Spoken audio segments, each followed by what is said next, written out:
आपले सर्वांचे नेते, राज्याचे उपमुख्यमंत्री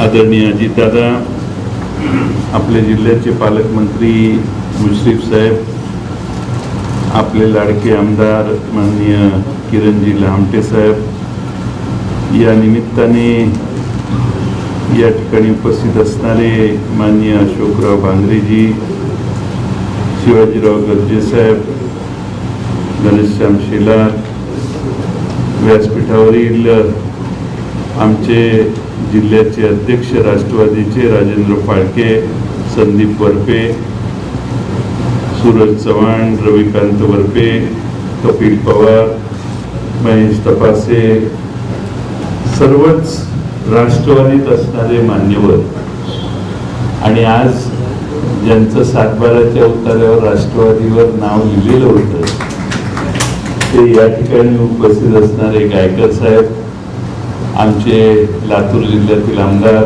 माननीय बाबासाहेब पाटील, व्यासपीठावरील सर्वच मान्यवर. गायकर साहेब हे राष्ट्रवादीतून गेले होते असं आम्हाला कधी वाटलं नाही. तर मी मध्ये लहानपणी आमचा दौरा आयोजित केलेला अशोकरावांच्याकडे गेलो होतो, त्यावेळी मात्र पहिल्यांदा जाणवलं की गायकर साहेबांच्या सारखी लोक आपल्याबरोबर नाही. आज मात्र आम्हा सगळ्यांना मनापासून आनंद आहे. अजितदादा येण्याच्या आधी तुम्ही इथं बसला होता त्यावेळी असे बसलेला की हे आपलं घरच आहे, आपल्याच मालकीच्या घरात आपण परत आलोय अशा आविर्भावात तुमचा आज पुन्हा प्रवेश होतोय. आमच्या सगळ्यांचं एक भाग्य आहे मात्र की तुम्ही नसताना ज्या मावळ्यांनी शरद पवार साहेबांना साथ दिली, यांचं सरकार येणारच नाही, काळ्या दगडावरची रेग मारून जे आमच्या पक्षातून गेलेले, त्यांना बाजूला गेल्यानंतर देखील ज्या महाराष्ट्रातल्या मावळ्यांनी शरद पवार या हिमालयासारख्या उत्तुंग नेतृत्वाकडे बघून राष्ट्रवादीची साथ दिली, त्या जीवावर आम्ही पुन्हा 54 झालो. पवार साहेबांच्या कर्तबगारीने या राज्यातल्या अन्य 2 पक्षांना बरोबर घेऊन आज आमचं सरकार स्थापन. मला माहित नाही की आमचं सरकार नसतं तर तुम्ही यायचा विचार केला असता का नाही.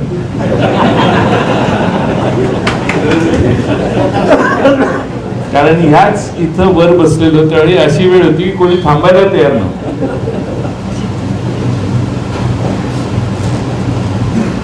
पण अशी महाराष्ट्रात काही घरं, अशी महाराष्ट्रात कार्यकर्ते आहेत की त्या भागातल्या परिस्थितीनुसार आणि आम्ही ज्यांना पूर्ण अधिकार दिलेले त्यांच्याच नेतृत्वाखाली 40-40 वर्ष काम केल्यामुळं आपल्याला त्या भागातला झालेल्या निर्णयाबरोबर राहणं स्वाभाविक गरजेचं पडलं आणि आपण पिचड साहेबांच्या नेतृत्वाखाली केलं.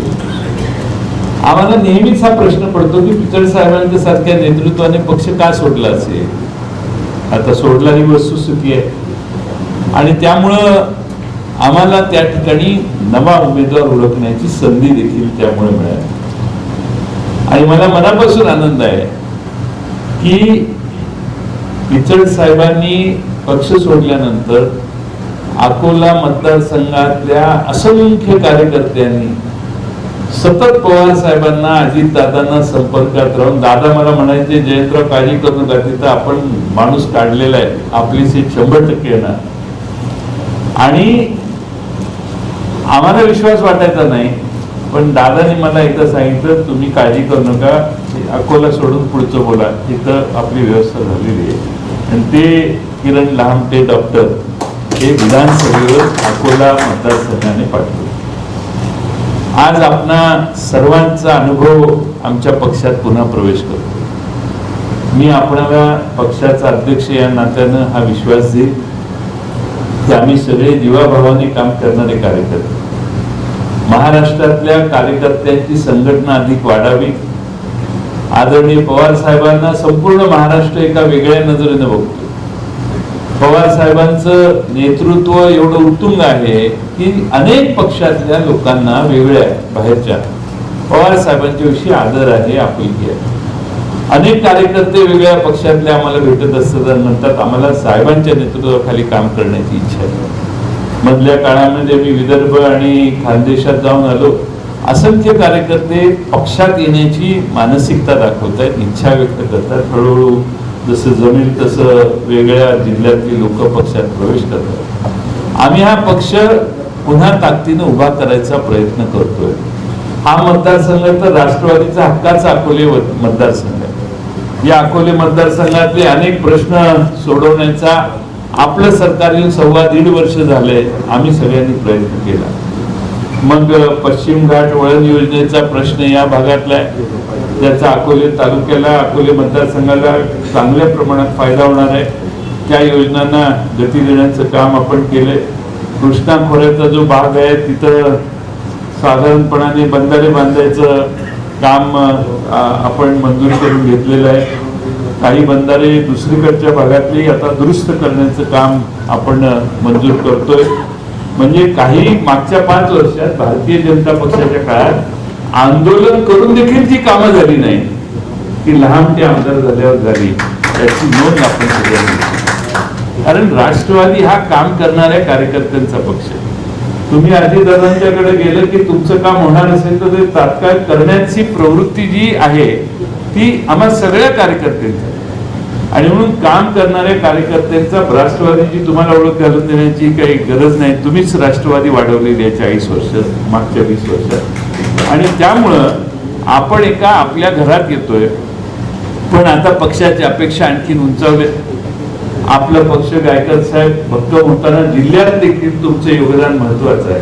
नुसते अकोले मतदारसंघात नाही, तुम्ही जिल्हा बँकेचं नेतृत्व केलेलं आहे, राज्यावर महानंदात देखील त्यांनी प्रतिनिधित्व केलेलं आहे. त्यामुळे सहकार क्षेत्र तुमच्या जिल्ह्यातलं, नगर जिल्ह्याच्या राजकारणात देखील तुमचा प्रभाव, अनेक वर्ष तुमचा जो अनुभव आहे नगर जिल्ह्यातल्या राजकारणातल्या वेगवेगळ्या नेत्यांशी तुमचा असणारा संपर्क, याचा फायदा पक्षवाढीसाठी होईल असा देखील आम्हा सगळ्यांना विश्वास आहे.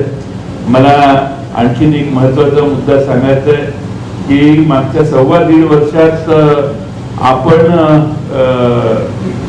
किरणराव लामटे कॅनॉलची भरपाई बरीच दिली.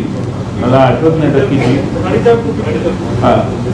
ज्यांची घरं कॅनॉलच्या मध्ये होती आणि त्यांचं मोजमापच होत नव्हतं, अशा बऱ्याच लोकांची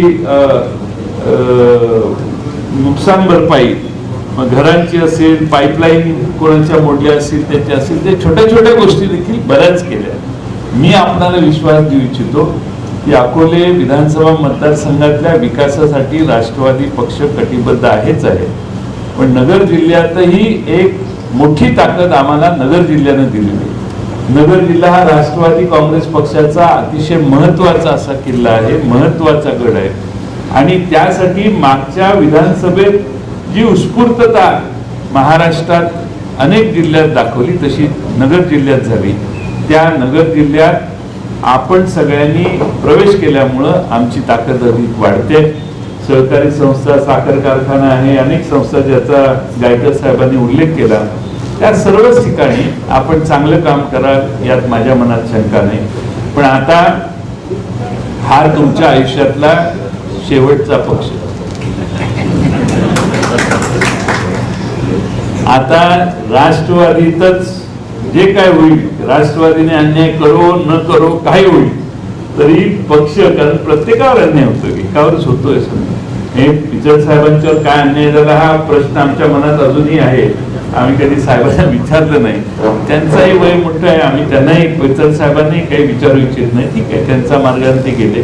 आपण आपल्या जनतेची सेवा करून आपला पक्ष बळकट करण्यासाठी तुमचं पुनरागमन आम्हाला विशेष महत्वाचं वाटतं. तुमच्या येण्याने अकोला विधानसभा मतदारसंघ, संगमनेर तालुक्यात देखील आपण थोडंसं, आमचे जे राष्ट्रवादीचे संगमनेर तालुक्यातले कार्यकर्ते त्यांना बरंच उघड्यावर टाकल्यासारखं वाटतं.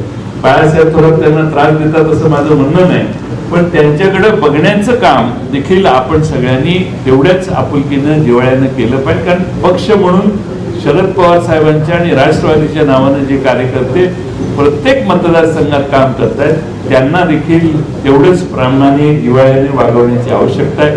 आपल्या सगळ्यांचं, राष्ट्रवादीचा महाराष्ट्राचा प्रदेशचा अध्यक्ष या नात्याने मी मनपूर्वक स्वागत करतो. मला निरोप मिळाला की गायकर साहेबांचा प्रवेश आहे, त्यावेळी मला प्रचंड मोठा आनंद झाला की आपल्यातलाच जीवाभावाचा नेता पुन्हा आपल्या पक्षात येतोय. तुमचा सन्मान, तुमचा आदर हा पक्ष निश्चितपणाने ठेवेल असा विश्वास मी या निमित्ताने व्यक्त करतो. अनेक जुने नेते नुसत्या नगर जिल्ह्यातले नाही, महाराष्ट्रातले हळूहळू आता पक्षात परतायला लागले आणि त्यामुळं आपला पक्ष पुन्हा एकदा ताकदीनं उभा करण्याची जबाबदारी आपल्या सगळ्यांच्यावर आहे. ती या निमित्तानं काही अंशी पूर्ण होते. मी आपल्या सगळ्यांचं पुन्हा एकदा पक्षात अधिकृतपणाने स्वागत करतो.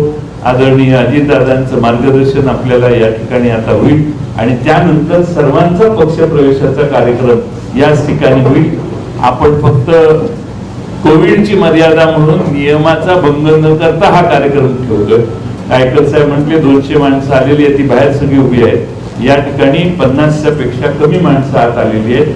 त्या सर्वांचं मर्यादा राखून कोविडची आपण स्वागत करूया आणि पुन्हा एकदा आपल्या सगळ्यांना राष्ट्रवादीचा प्रवेशाबद्दल अभिनंदन करून माझे 2 शब्द पूर्ण करतो. धन्यवाद.